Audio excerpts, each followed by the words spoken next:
Yo no me imagino que pueda haber fraternidad en un mundo donde el poderoso aplasta al pequeño desde el punto de vista de la correlación de fuerza en los países.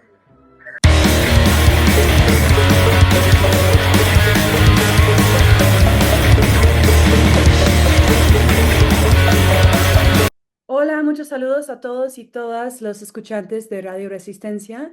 Hoy tenemos un episodio muy especial que hemos producido con mucho amor y solidaridad por el pueblo venezolano en colaboración con la Red Antiimperialista. Me llamo Isa Villalón, yo seré la conductora del episodio de hoy. Soy dirigente del Comité de Solidaridad con América Latina de la Red Antiimperialista. Hoy estoy acompañada por, primero, un compañero que se está uniendo desde Caracas, Venezuela, militante de la Unión Comunera de la Frente Cultural de Izquierda y la Comuna Agroturística Produciendo en Revolución, Carlos Castro. Además, están aquí presentes Ahmed Winter y Daniel Santana de los Juventudes Revolucionarios 16 de agosto. Muchas gracias por el tiempo que tomaron, compañeros, para estar aquí conmigo hoy para hablar de los ataques imperialistas en contra no solamente de Venezuela, sino también de toda la región, y también a la vez hablar un poco de la resistencia, una historia muchísimo menos conocido y muchísimo menos hablado, pero igual de importante en ese momento histórico que estamos viviendo. Entonces, pues para empezar el episodio de hoy quería empezar hablando un poco de Venezuela. Carlos, si nos podrías contar hoy, hoy hubo marcha, ¿no? de las comunas en Venezuela, y desde que los Estados Unidos bombardeó a Caracas en la madrugada del 3 de enero, hemos visto el pueblo venezolano movilizarse a las calles en una forma constante. Quería preguntarte cómo es el ambiente en Venezuela en ese momento, cómo se siente en las calles, y cómo se siente esa nueva ola de resistencia en el país. Bueno, saludos hermanos, hermanas, camaradas, todas las personas que nos están escuchando. No solo hoy ha habido movilizaciones, desde el 3 de enero, del día del ultraje que nos hicieron. El pueblo está en la calle, el pueblo está movilizado, el pueblo venezolano está organizado. Lastimosamente, nosotros tenemos demasiados enemigos en contra de nuestra revolución, y uno de nuestros principales enemigos son los grandes medios de comunicación. Lastimosamente, lo que ocurre en nuestra patria no es lo que se muestra en los medios, es todo lo contrario. Obviamente no vamos a decir que somos un país que está perfecto, para nada, pero es totalmente diferente nuestra realidad a la que le venden al mundo. Aparte que la realidad que le venden al mundo de nosotros está totalmente como desfasada de la realidad, ya que nunca hacen mención de los ataques que llevamos, de los saboteos, de las sanciones, de los bloqueos. Tampoco reconocen que Venezuela es un laboratorio de la guerra asimétrica mundial, que nosotros hemos resistido lo que ningún otro pueblo de la región ha resistido, y que no solo hemos resistido, sino que seguimos resistiendo y venciendo. Yo quiero dejarle claro esto muy claro, yo quiero dejarle esto muy claro a todas las personas que nos están escuchando. Muchos piensan que porque sacaron al presidente constitucional de la República Bolivariana de Venezuela, Nicolás Maduro Moros, si una cosa hemos tenido nosotros, los hijos de Bolívar, es que somos un pueblo resiliente, y que cada golpe que llevamos solo nos hace más fuertes, y que cada caída solo hace que nos levantemos con más ganas, con más unión, con más ganas de comernos el mundo, y que el patria o muerte de nosotros es real. El comuna o nada de nosotros es real. Yo necesito que lo entiendan. Nosotros somos un pueblo pacífico, pero no somos un pueblo huevón, no somos un pueblo tonto. No estamos desarmados, estamos armados, estamos organizados y estamos listos y listas para dejar la vida por este proceso hermoso que no viene solo de Chávez. Este proceso viene desde nuestro libertador Simón Bolívar. O sea, esto no es nuevo. O sea, nosotros no estamos inventando el agua tibia. Nosotros simplemente estamos continuando una lucha histórica, y la tenemos clara. O sea, nuestro pueblo está claro. Tú escuchas a la gente en la calle hablando, está clara. O sea, nuestro pueblo está consciente. Nuestra batalla ahorita para que entiendan el contexto y para motivarnos un poco más, cosa que yo estoy hablando como desde la realidad también, de una de la parte de la realidad y desde el dolor profundo que siente nuestro pueblo. Pero nuestra batalla ahorita es más estratégica, no es tan visceral. Lo que quiere nuestro pueblo es venganza, pero nosotros no somos niños de pecho. Por algo la revolución bolivariana sigue después de 2 décadas y media en pie. Nosotros no somos unos improvisados. Nosotros sabemos jugar política. Nosotros sabemos jugar el ajedrez. Y nosotros sabemos que militarmente no podemos lastimosamente derrotar al imperio norteamericano. Pero sabemos que diplomáticamente sí lo podemos derrotar. Y esa es la batalla a la que estamos apostando como gobierno y como pueblo.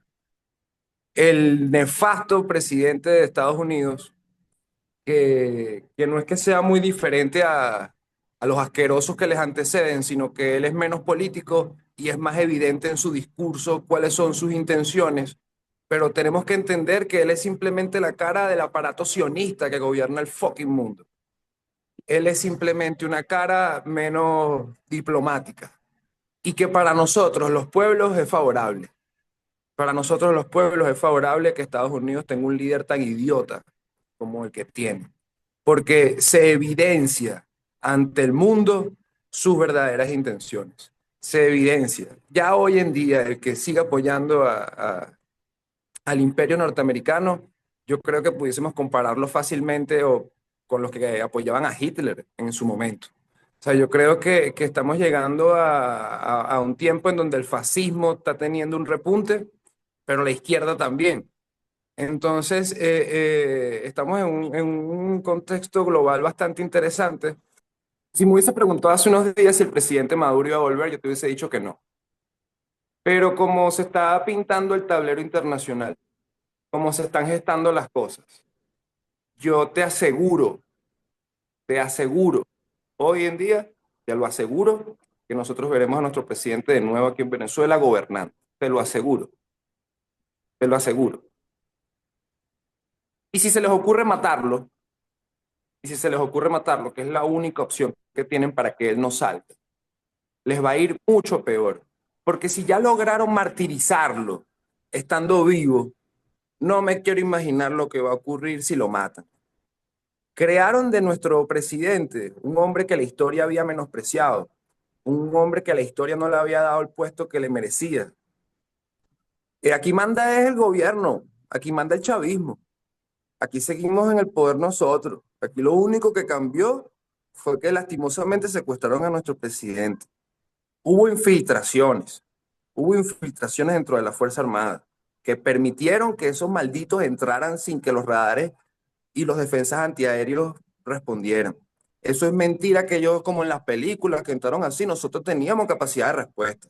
Cosa que, bueno, parte de su poderío también es la capacidad de infiltrarse, la capacidad de doblar voluntades. Eso también hay que reconocérselo, pues. Es parte de su poderío como imperio.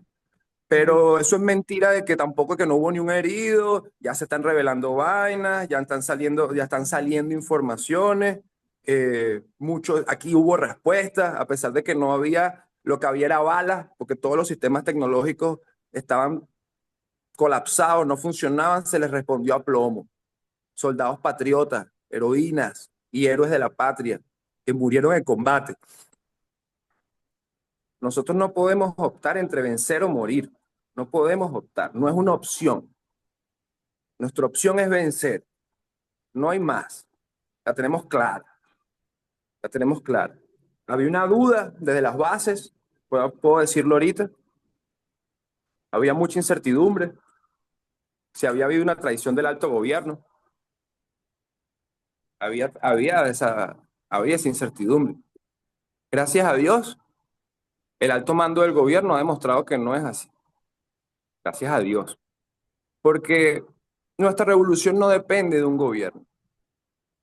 Nuestra revolución está enraizada en cada esquina, en cada calle, en cada barrio, en cada patriota que entiende este peo. O sea, nuestra revolución no está en un curul de la Asamblea Nacional, no va de un político o una política, mucho menos un politiquero o una politiquera, que también los tenemos, lastimosamente. Nuestra revolución se vive en el pueblo, se vive en las calles. Ahorita están tratando de dividirnos a través de los medios de comunicación. Te digo, dividirnos de las filas chavistas, de las filas chavistas. Están apostando a la división interna. Pero como les digo, ciertamente sí, todo lo que pasó fue muy sorprendente. No entendíamos nada, hubo días de negación, de shock, muchos cabos sueltos. Entonces, nosotros estamos claros, como les digo, estamos claros. Tenemos una presidenta actualmente del Cielovina Rodríguez, que es una tipa extremadamente preparada, extremadamente formada, muy inteligente, súper capaz y patriota. El capitán Diosdado Cabello, uno de nuestros principales líderes, mandó a la Unión, la Fuerza Armada Nacional mandó a la Unión, nuestras fuerzas patrióticas llamaron a la Unión, la línea es una, estamos unidos, estamos unidos. Nosotros tenemos un lema ahorita que dice, dudar es traición, dudar es traición. Y bueno, eh, ciertamente todavía las emociones están muy a flor de piel. Eh, si esta entrevista me la hubiesen hecho hace 3 días, yo ahorita lo que hubiese hecho es un llamado a la sangre, para serles sincero, porque era lo que estaba en mi corazón en ese momento. Y bueno, hoy en día entiendo, no es que no esté dispuesto a, sino que entiendo que hay caminos más inteligentes para lograr nuestros objetivos. Ujú. Y bueno, eh, en líneas generales, hermanas, hermanos, yo siento que estamos venciendo. Siento que nada más por el hecho de que nuestro presidente esté vivo es una victoria.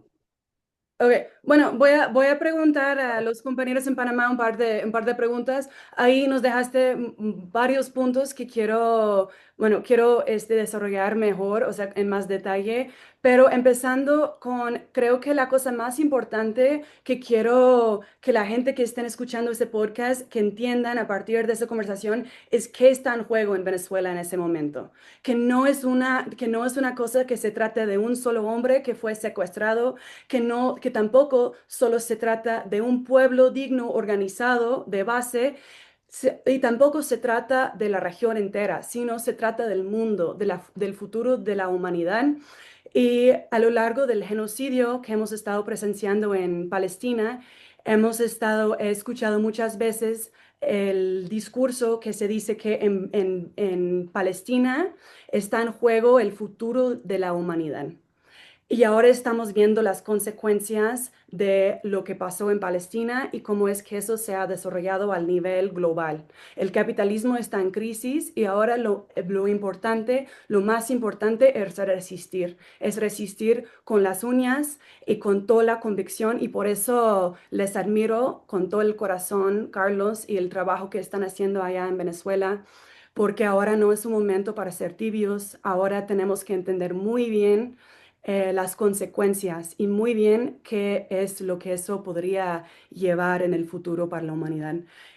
Y en cuanto a eso, les quería preguntar, Ahmed y Daniel, sobre, creo que hay una pregunta muy importante en este momento. Claramente lo que pasó en Venezuela es una continuación de una historia muy larga de la doctrina del Monroe, del imperio, pero también hay particularidades muy importantes que ahora mismo está en debate, que todo el mundo y la izquierda organizado está intentando entender.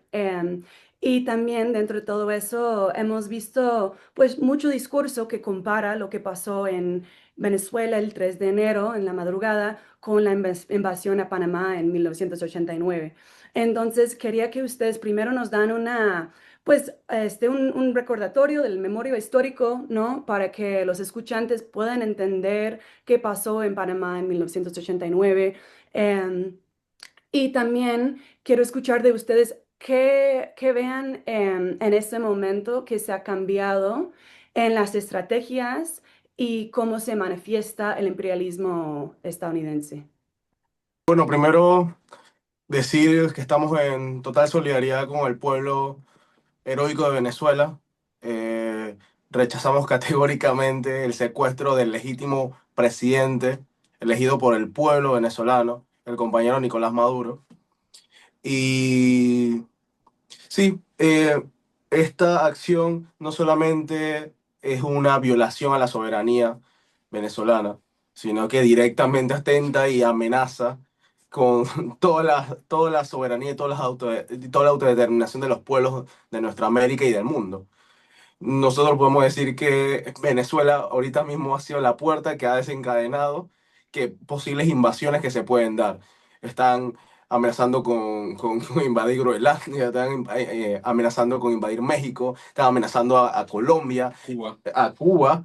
Y ahora, y no olvidemos las declaraciones de Trump amenazando con el canal de Panamá de tomarlo y volverlo, no sé, US Canal, canal de los Estados Unidos.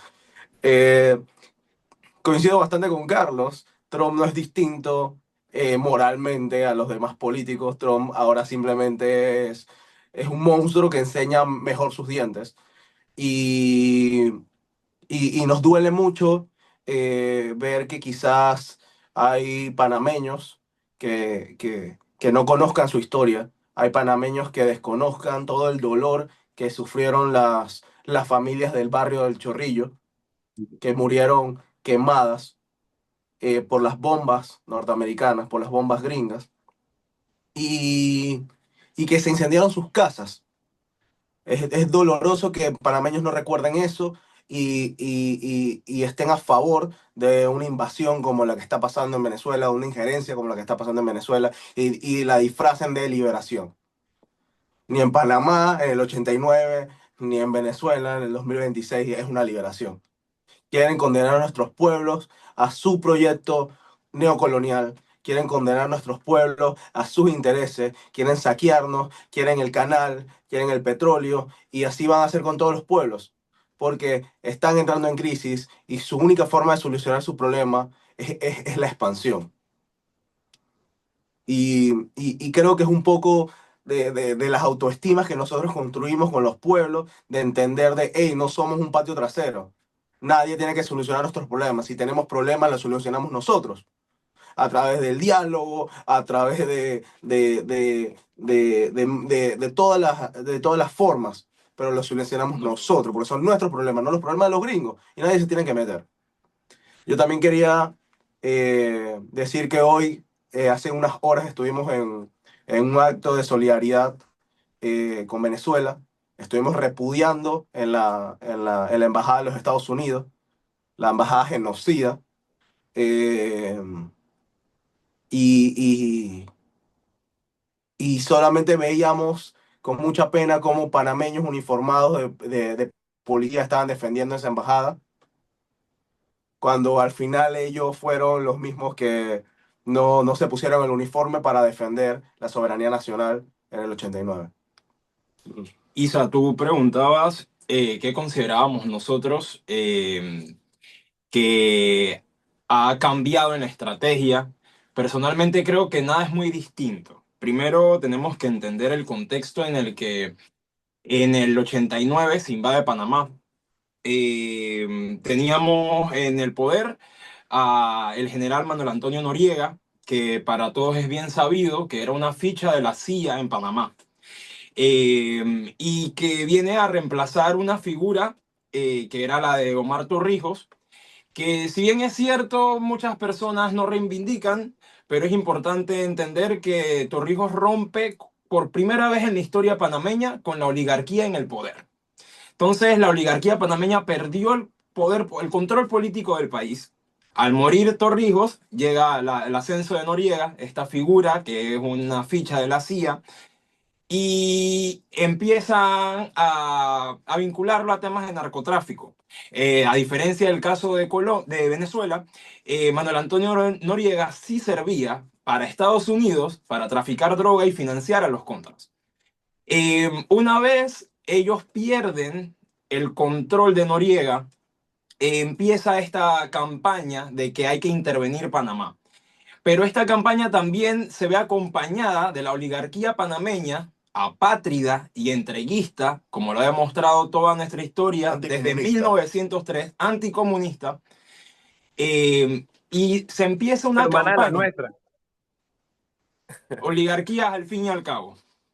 Se empieza una campaña en Panamá que se conoce como la Cruzada Civilista, que era un intento de movilización del pueblo que venía desde la oligarquía hacia la base, hacia la gente, hacia los trabajadores, hacia la gente civil, en la que empujaban esta idea y normalizaban la idea de que había que pedir una invasión.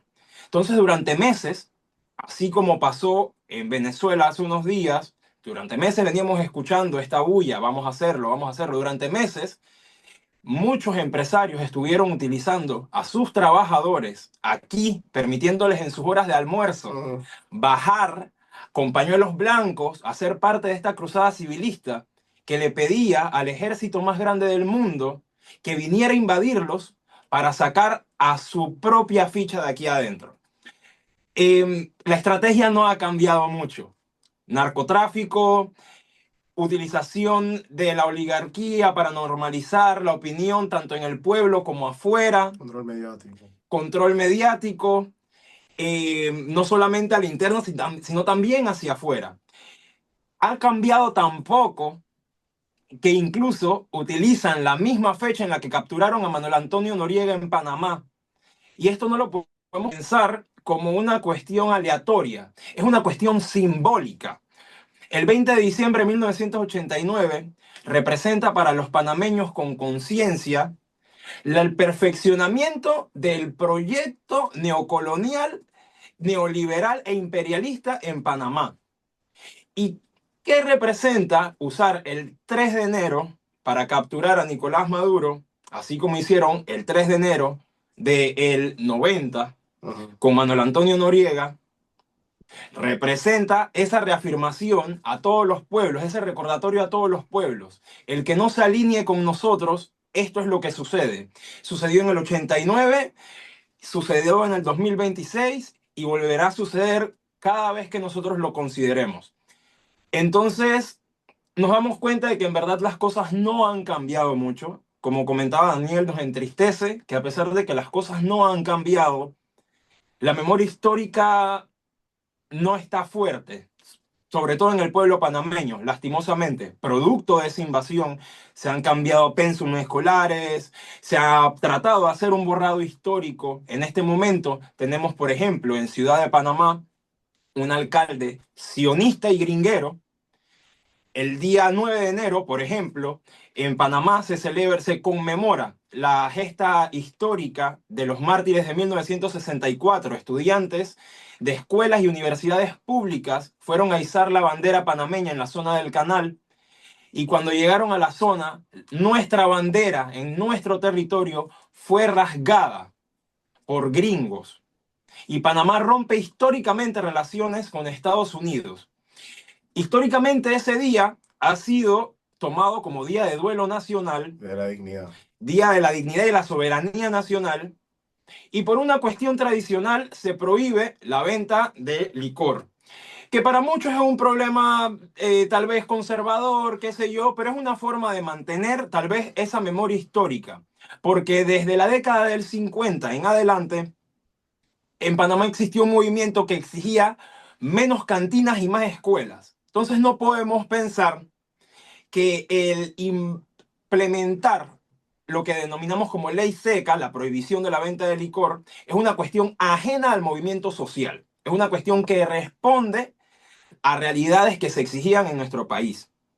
Este alcalde, desde que toma el poder, pretende eliminar la tradición de la prohibición de la venta de licor para que se abran bares y discotecas sin pensar primero en recordar la memoria de los mártires que cayeron el 9 de enero de 1964 y también pretende borrar esa memoria del 20 de diciembre cuando también se implementaba esta ley seca.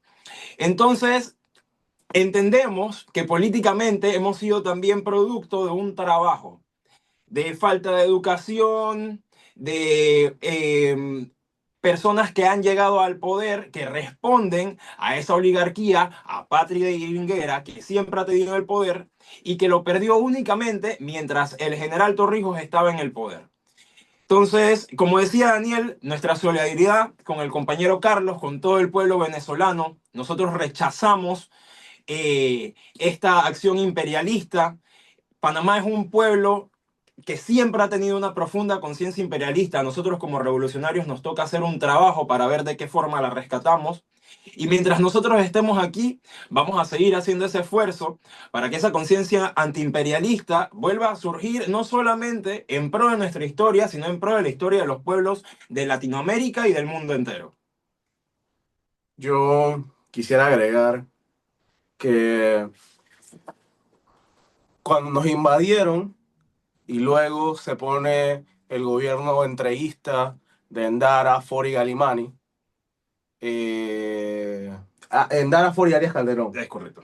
Y Arias Calderón eh, fueron embestidos con todo el consentimiento y todo la propaganda aprobando esto de los gringos En la embajada gringa. en la embajada gringa.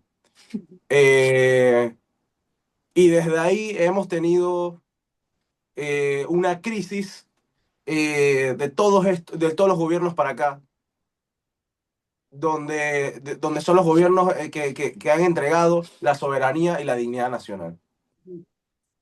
Nosotros teníamos en ese momento una revolución que construir, teníamos un proyecto de refundación nacional que construir. Pero a diferencia de ustedes sí tienen una revolución que defender. Ujú. Y creo que aquí es donde se separan las cosas y donde uno no puede jugar a las tibiezas. Sí, nosotros estamos con la revolución bolivariana. Ujú. Punto y final. Porque es la revolución de la gente, lo que ha escogido la gente y lo que es lo mejor para la gente. Y tenemos que dejar de tener este pensamiento colonial de que nosotros no somos capaces de decidir por nosotros mismos. Los compañeros venezolanos están haciendo la revolución y lo vamos a apoyar. Como dicen los argentinos, la vamos a bancar. Ujú. Porque ustedes son esperanza para nosotros.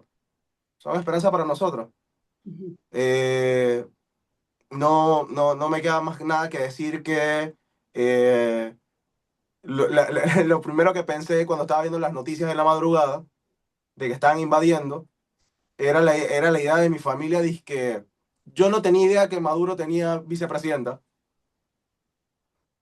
Porque lo curioso es que supuestamente nosotros sí somos democráticos, pero nosotros no tenemos vicepresidente. Es Mulino solo y su candidatura era ilegítima. Ujú. Importante agregar al comentario de que Molino no tiene vicepresidente, eh, para que entendamos también algunas cuestiones geopolíticas, ¿no? Porque el gobierno panameño tampoco ha tenido una postura firme en contra de la agresión imperialista. Molino era el presidente de la Cámara de Empresarios de la empresa privada en 1989 y fue uno de los dirigentes de la Cruzada Civilista y uno de los que pidió la invasión a Panamá. Evidentemente y lamentablemente, desde el gobierno panameño no se va a rechazar esta acción imperialista, pero aquí hay un pueblo, como bien dijo Chávez, que aquí hay un pueblo digno, aquí también lo existe, que va a defender el proceso bolivariano y va a pararse firme ante cualquier agresión imperialista. Gracias, compañeros, por esos aportes solidarios y también por los aportes hacia la memoria histórica, porque justo como dijo Carlos, es algo que yo también he estado presenciando aquí en la Ciudad de México. Hay una distorsión por completo porque ¿quién controla el narrativo? Ellos. Ellos controlan el narrativo, entonces el occidente y siempre el occidente que puede contarnos y contarles a ustedes, pues, a los pueblos del sur global, qué es su historia, ¿no? O sea, qué es lo que están viviendo. Em, y algo que me gustó mucho que ustedes comentaron fue que, o sea, es una continuación y es muy de la historia del imperialismo estadounidense, pero que ahora el monstruo les está, como nos está mostrando mejor los dientes, ¿no? Y creo que dentro de eso también hay oportunidades para la militancia, también hay oportunidades y que tenemos que aprovechar muy bien y hacer una buena inherencia política para que haya una despertar, el despertar que hemos necesitado por muchísimo tiempo y a lo largo de, pues, desde que Chávez llegó al poder en 98, uno de los puntos de presión más particulares de los Estados Unidos ha sido que el pueblo venezolano no apoya al chavismo, que el chavismo es una cosa muy centrada. Y ahora estamos viendo primero que el mismo presidente de los Estados Unidos, la entidad que lleva desde el julio de 2024 diciendo que María Corina Machado es el presidente legítima de Venezuela, que ella tiene el apoyo del pueblo. El mismo este gobierno estadounidense salió y dijo que no pueden apoyarla, no pueden ponerla en poder porque ella no tiene el apoyo del pueblo venezolano, ¿no?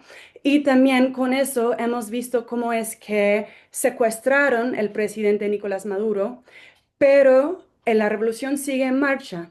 Entonces eso también nos da una visión que desafía mucho esa forma de pensar de la revolución bolivariana, que está centrada en una sola persona, autoritaria.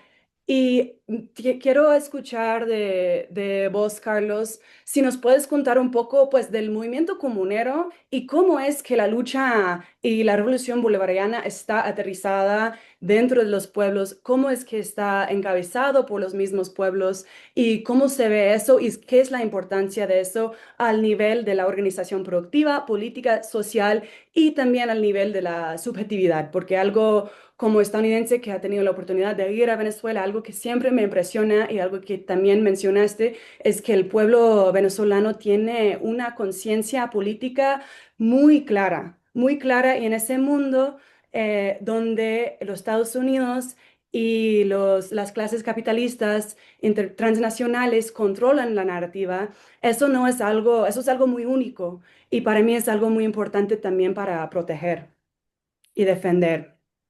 Desde mi visión, desde mi punto geográfico, desde la vida que tengo. No, obviamente eso condiciona lo que les voy a decir, pero yo sí siento de verdad con respecto al tema de las comunas. Eso es lo que me llena a mí más de orgullo de la revolución bolivariana. Para mí, las comunas es nuestro cable a tierra. La comuna es, es como la seguridad de que generaremos realmente una transformación social. Porque si no es puro cuento de camino. Si no es puro cuento de camino. El motor de la historia es la lucha de clases. Eso lo tenemos claro. ¿Cuántas guerras no han ganado los pobres a lo largo de esa historia? Y siempre terminamos replicando el mismo patrón. Los pobres que se empoderan terminan convirtiéndose en la nueva burguesía y oprimiendo a los pueblos que quedan. Esa es la historia, esa es nuestra historia. Y en el modelo chavista estaba pasando, muchachos, estaba pasando. Nuestra parte de nuestra dirigencia se había acomodado en el poder. Habían sacado de su discurso hasta el comuna. Y nosotros y nosotras, los comuneros, que así nos reconocemos, los comuneros de Venezuela, fuimos los que desde las catacumbas, sin ningún tipo de apoyo gubernamental, desde la autogestión de nuestros territorios, financiamos un movimiento nacional, recorrimos territorios, comunidad por comunidad, a través de nuestra brigada Geria Laya, convencimos a las comunidades, los convencimos. Y nosotros, los de la Unión Comunera, logramos generar una organización de masas en menos de 4 años, que logró meterle tal presión al Estado que nuestro principal líder de nuestra organización hoy es actualmente el ministro de las comunas, respaldado en su totalidad por el presidente Nicolás Maduro Moros, que le ha tocado sostener el poder con cualquier cantidad de traidores dentro de las filas que poco a poco se han evidenciado. Muchos están presos, muchos ya no están. El tiempo los descarta. Pero Maduro ha logrado resistir y resistir y resistir y resistir y ha demostrado un amor genuino hacia nuestro pueblo, porque cuando Maduro se compromete con nosotros, cuando Maduro le dio esa oportunidad a Ángel de ser ministro, tremendo peo el que asumió, tremendo peo el que asumió, porque era luchar contra la burguesía, contra la nueva burguesía, contra los acomodados de sus filas, contra muchas cosas, hermanos. O sea, es bien complejo lo que estamos luchando acá. Y la comuna es como lo que asegura, hermano. Cuando yo les digo que yo estoy seguro que no vamos a perder, porque de verdad se los digo en serio. Yo no estoy aquí siendo demagogo ni nada. O sea, yo les estoy hablando es claro. No es una palabra emocional, no estoy hablando como, no, ¿sabes? Aquí estoy hablando claro. Y yo les digo esto con tanta seguridad, es por las comunas, muchachos. Las comunas. Eso ya no hay vuelta atrás. Pero actualmente, el pueblo históricamente rechazado por los gobiernos es un pueblo empoderado, hermanos. Un pueblo que hace la política en su territorio, un pueblo que se moviliza, que convoca, que exige, que tiene ideas, que genera, que es un pueblo vivo, es una democracia viva. Ustedes hace rato, yo sé que no lo dijeron por mal, ni enalteciendo, ni nada, pero hicieron como una mención de que Panamá, entre comillas, es un país democrático. Eso es paja. Es la democracia es esa democracia que termina siendo la dictadura de las mayorías. En una época en donde las mayorías son sujetas a la ignorancia de los medios de comunicación controlados por la derecha. Entonces es una democracia ficticia. Nuestra democracia comunera es la democratización de la democracia. Es que cada consejo comunal tiene su propia política y cada comuna está conformada por varios consejos comunales. O sea, la comuna no dictamina incluso la totalidad de la política dentro de los territorios. Cada consejo comunal tiene cierta autonomía. O sea, nuestro proceso es profundo, es complejo. Todavía nuestro pueblo no lo ha terminado de internalizar, pero Carlos, sí y estamos muy avanzados. para los escuchantes que no saben qué es un consejo comunal y una comuna, ¿cómo, o sea, Ok, puedes explicar eso un poco les más? explico.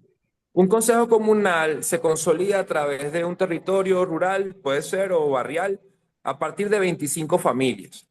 Y a partir de 25 familias tú puedes construir o consolidar un consejo comunal. Eso tiene que estar territorializado en un mismo ámbito. Y una comuna se consolida a través de mínimo 5 consejos comunales que se encuentren en un mismo territorio colindando. ¿Me explico? Ujú. Sí. De todas maneras, yo los invito, muchachos, de verdad, a que conozcan más de nuestras comunas, de la ley de comunas, de nuestro proyecto país, de las 7 transformaciones, del plan de la patria. O sea, por eso es que el pueblo chavista sigue. Nosotros tenemos un plan país, nosotros tenemos un plan. O sea, nosotros no estamos improvisando. O sea, nosotros tenemos un plan. Eso no es improvisado. Yo actualmente asumo mi responsabilidad política como tal, más allá de la coyuntura que vivimos, más allá de todo este escenario que ciertamente nos ha hecho asumir muchas responsabilidades que no son como las normales, o las comunes, bueno, por lo menos estos días a mí me tocó agarrar fusil, cuando mi realidad es todo lo contrario. O sea, yo estoy coordinando una escuela agroecológica que la idea es para generar fuentes alternativas de producción, para tener animalitos bonitos, producirlos con condiciones dignas, que los niños se formen con amor. O sea, mi realidad es todo lo Te contrario quería interrumpir un poquito ahí, porque justo te quería preguntar, hablando de la escuela agroecológica de la Sumacamanía, quería también preguntarte sobre la importancia de las comunas en la productividad del país y la soberanía del país, específicamente en el tema de la soberanía alimentaria. Y justo con el Bello. proyecto que tú estás coordinando. También para que la gente pueda entender un poco mejor las comunas, porque creo que las comunas, para los escuchantes y para las personas que no han tenido la oportunidad de ir a Venezuela, son un poco difíciles de entender. Entonces, para que entiendan, porque son muy diversos y juegan muchos roles, pero también su ¿Ustedes importancia saben lo que es un frente conuco? a los ataques imperialistas. ¿Ustedes saben lo que es un conuco? Tú sí, Isa, porque ya te he explicado, pero los panas de allá arriba. Conuco le decimos aquí en Venezuela a como producciones pequeñas. ¿Sabes? Como en Panamá tiene que haber conucos que joder, que si la gente que vive en las periferias, que tienen sus sembradíos, que si de campurcí, de plátano, o sea, tiene como sus siembras no tan masivas. Aquí nosotros les llamamos conucos, que es como las tradicionales aborígenes, pues, como con nuestras principales formas productivas.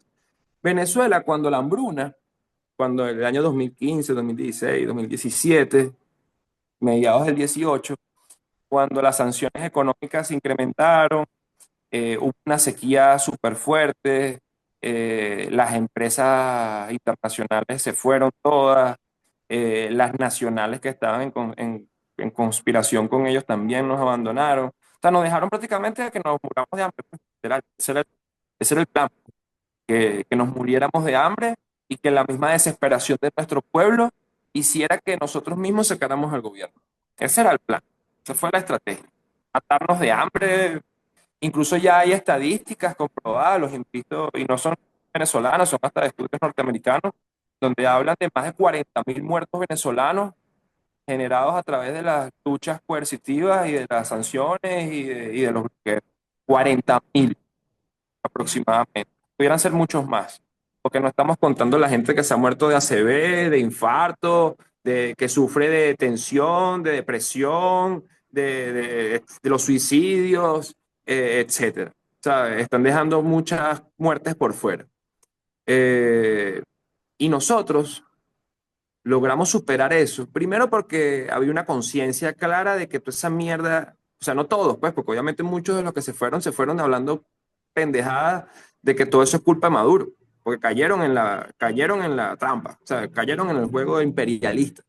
Pero si este gobierno no cayó es porque millones de venezolanos estábamos claros de que eso era una guerra asimétrica, pero estábamos conscientes de que era una guerra y así lo asumimos y como pueblo vencimos.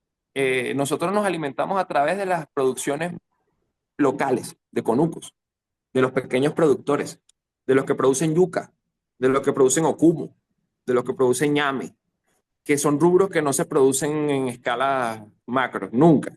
Y hoy en día, Venezuela, después de ser un país que dependía prácticamente de todo menos del petróleo, hoy en día Venezuela produce más del 98% de todos los alimentos que consume. Y eso es gracias a la producción comunal. Incluso la presidenta encargada, Delcy Rodríguez, eh, una de las principales tareas que nos mandó es impulsar el tema de la economía comunal. Ya eso se habló con el ministro. Nosotros como comuneros estamos claros en la tarea. Vamos a asumir el machete y el rastrillo como si fuese un fusil. Esa va a ser nuestra arma. Nuestra arma va a ser la producción. Nuestra arma va a ser en este momento la autogestión, la soberanía económica, la autodependencia. Y ese va a ser nuestro fusil ahorita. Y la economía comunal es clave en estos momentos. Demostramos, seguimos demostrando que podemos. Venezuela sigue demostrando, a pesar de los bombardeos y toda mierda que ya nos echaron, que era lo que les faltaba a esos mamacuevos. Disculpen la grosería, pero es que no estamos se me cuesta ser muy mesurado. Lo intento. Gracias, Carlos. Y Quiero pasar también la palabra a Ahmed y Daniel. Rápido, retomando la importancia de ese momento histórico y también algo que tú mencionaste que aprecio mucho, que es que la lucha no solamente está en Venezuela, la lucha está en todas partes y en cada rincón de ese mundo tenemos que ver nuestras tareas en ese momento histórico y cómo abordarlos y cómo fortalecer los movimientos de nuestras localidades. Y en Panamá específicamente es un lugar muy estratégico para los Estados Unidos porque ustedes allá tienen el canal, bueno, de Panamá. Em, y ahora mismo Trump está diciendo abiertamente que quiere invadir Panamá de nuevo y apropiarse del canal de Panamá. Entonces les quería preguntar si eso es algo, o sea, primero la reacción del pueblo panameño frente a eso. Porque como ustedes dijeron, pues, o sea, más que todo la ciudad de Panamá, como, pues, por lo que yo entiendo, ha tenido una historia muy larga de también cooperación con el imperio, ¿no? Entonces, ¿qué es la reacción dentro del país? Y también, em, ¿cómo es que ustedes se están organizando en ese momento y las otras organizaciones se están organizando del pueblo obrero y las clases populares en Panamá para defenderse y bueno, para defender la región de esa apropiación?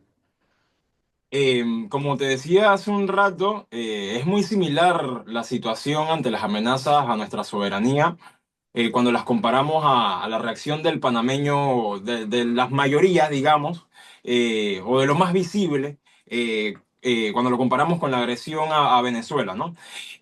Nuestro presidente pidió la invasión en el 89.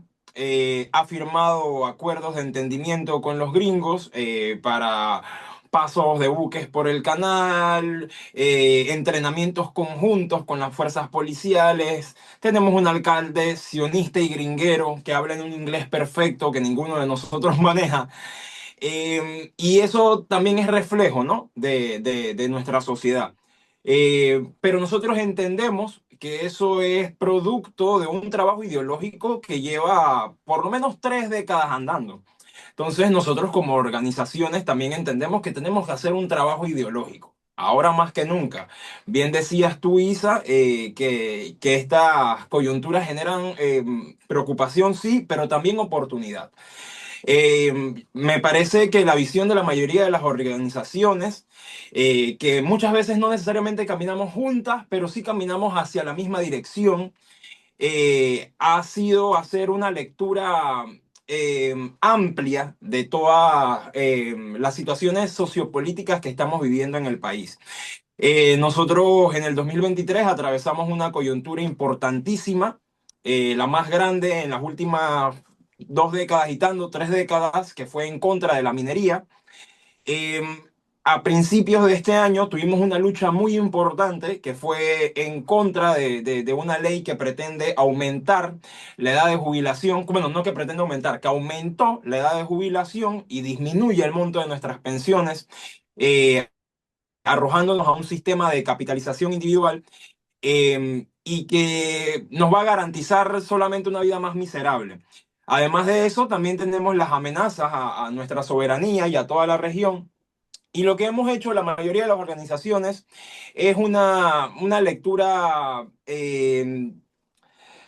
como conectada de todas estas cosas. Entendemos que todas estas agresiones, las agresiones a, a nuestras pensiones, eh, vienen producto de imposiciones de organizaciones internacionales como el FMI o de las necesidades de el gobierno estadounidense, del imperio estadounidense. No podemos hablar del gobierno estadounidense, a las necesidades de esa corporación que es Estados Unidos.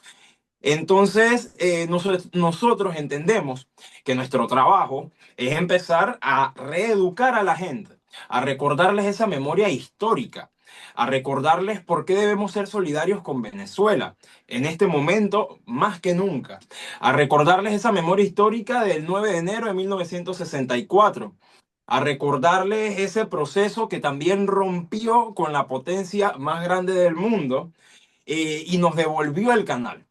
Daniel y yo hablamos mucho de la refundación nacional, es algo con lo que nos gusta soñar mucho. Y cuando hablamos de eso, entendemos que parte de lo que nos ha sucedido en las últimas décadas es que hemos perdido la visión de proyecto país. Eh, Panamá, durante la mayor parte de su joven vida republicana, tuvo como proyecto país recuperar la zona del canal. Una vez ese proceso se da, se pierde la visión. Entonces nosotros como organizaciones, como revolucionarios, entendemos que nuestra tarea es retomar el proyecto Nación. Uno, entender que la recuperación del canal no era para la oligarquía nacional. La recuperación del canal debe ser para todo el pueblo panameño. Dos, para poder plantearnos un proyecto nación, lo primero que tenemos que hacer es romper con el imperialismo dominándonos. De ahí en adelante nosotros podemos pensar qué es lo que vamos a hacer como país. Entendemos que tenemos que hablar con los jóvenes, con los adultos, con los docentes. Nosotros como organización también hemos tratado de tener acercamientos con distintas organizaciones, de mantener esta unidad popular. Entonces entendemos que nuestro trabajo ahorita es mantenernos unidos, no dejar de trabajar, no dejar de luchar. La lucha que les comentaba a principio de años en contra de esta ley que básicamente nos quitó el derecho a la seguridad social, fue una lucha difícil, estuvo mezclada por una lucha para alzar la voz y defender nuestra soberanía. Muchos de los compañeros de nuestra organización fuimos judicializados, y digo fuimos porque yo también estoy siendo parte de varios procesos legales. Mi libertad está condicional, por decirlo de alguna forma, pero aún así no hemos claudicado en nuestra lucha. Hemos seguido hablando alto, hemos seguido montándonos a los buses a hablar de esto, hemos seguido hablando con nuestros compañeros de trabajo, con nuestros compañeros de universidad, con nuestros vecinos, con nuestros familiares. Y a pesar de que el escenario tal vez en este momento no sea lo que nosotros consideremos como el más óptimo, considero personalmente que hemos avanzado. Se avanza difícil, se avanza lento, pero hemos avanzado y nos corresponde aportar nuestro granito de arena a esa lucha que no terminará hasta que seamos realmente libres de esa bota imperialista y seamos realmente soberanos. Yo, yo creo que nosotros nos hemos olvidado de, de la búsqueda de la felicidad de nuestro pueblo, de, de reconocernos a nosotros mismos en qué somos especiales, en los bailes que somos buenos, en la música que somos buenos, en la comida nuestra que es muy rica, y nos hemos dejado cooptar, nos hemos dejado engañar por esos gringos insípidos, por los imperialistas. Y, y yo creo que nosotros defendemos eh, distintas formas de democracia, democracias populares. Nosotros defendemos una distinta forma de una libertad que se construye desde la base de la sociedad, que son los trabajadores, que es el pueblo, que son los pobres, que son los pueblos originarios.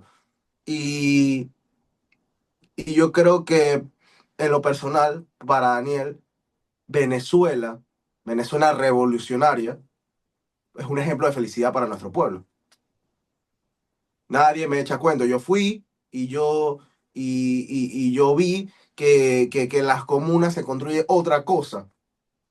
Y cuando estamos hablando de eso, de este plan de las siete partes, cuando De hablaban transformación.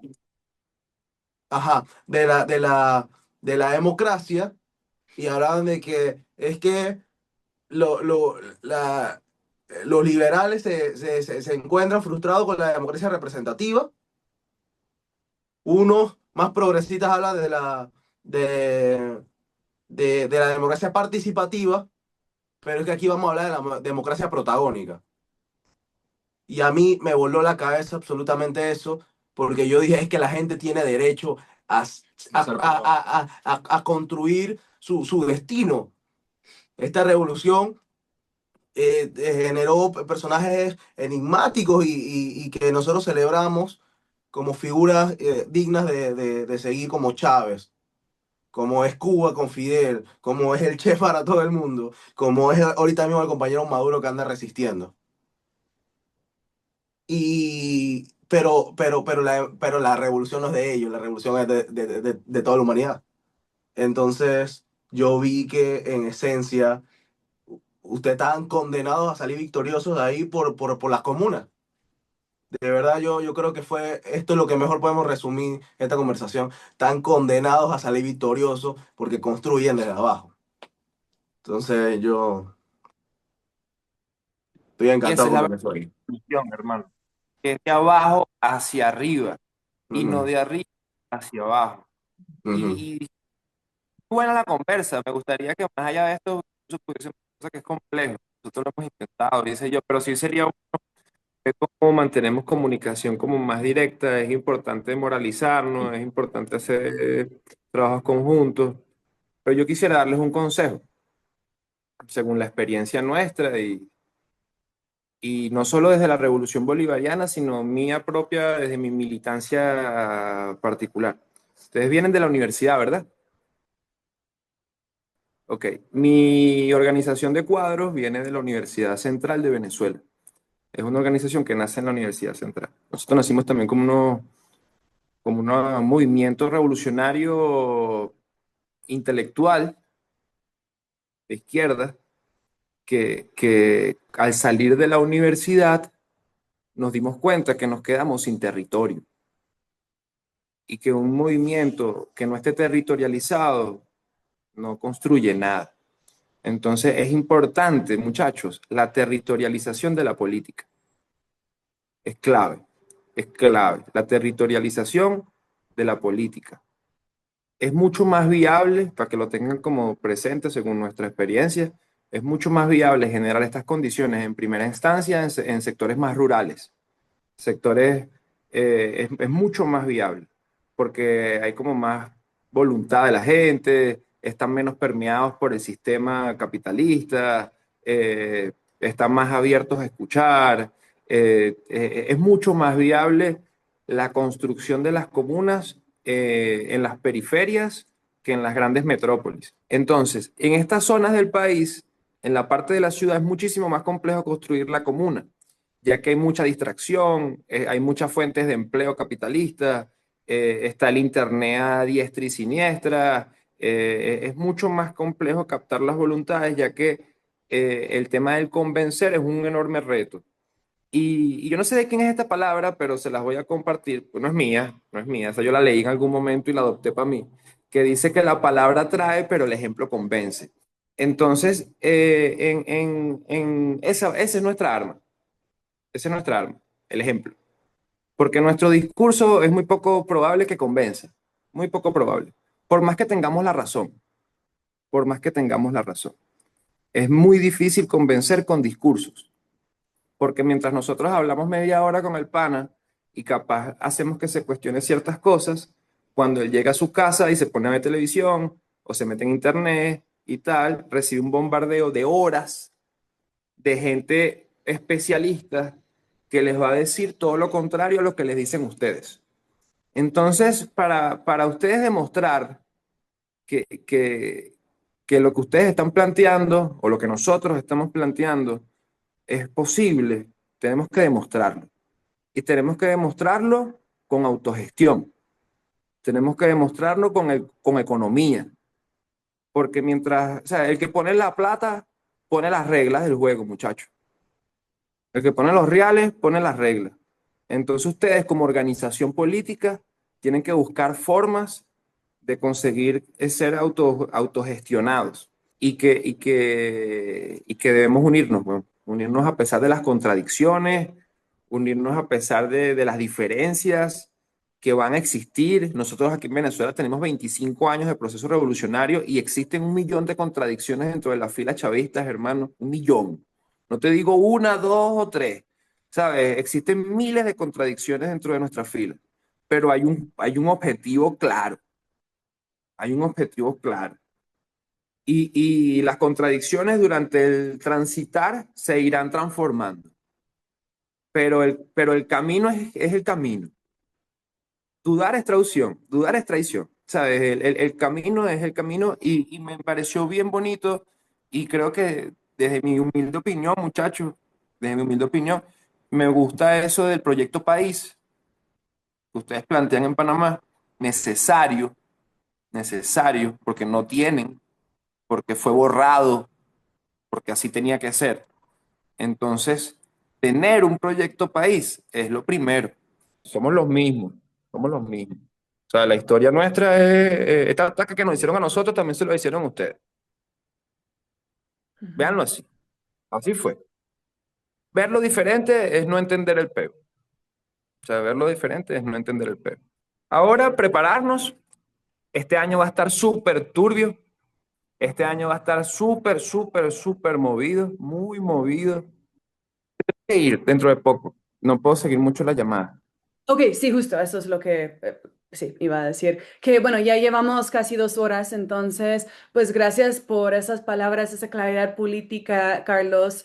Em, También, pues otra cosa que quiero compartir aquí es que desde mi organización estamos apoyando materialmente, solidariamente a la escuela Sumacamaña. Estamos haciendo una recaudación de fondos y en este momento, como bien compartió Carlos, es muy importante que podamos estar redistribuyendo nuestros, pues, recursos, ¿no? Para apoyar solidariamente al pueblo venezolano que antes del ataque del 3 de enero ya estaban sometidos a sanciones más, inclusive pues más fuertes de lo que ya llevaban por mucho tiempo y también por el rol histórico que juega las comunas en la sobrevivencia, la reproducción social del pueblo venezolano. Entonces vamos a agregar un enlace ahí en la descripción del podcast.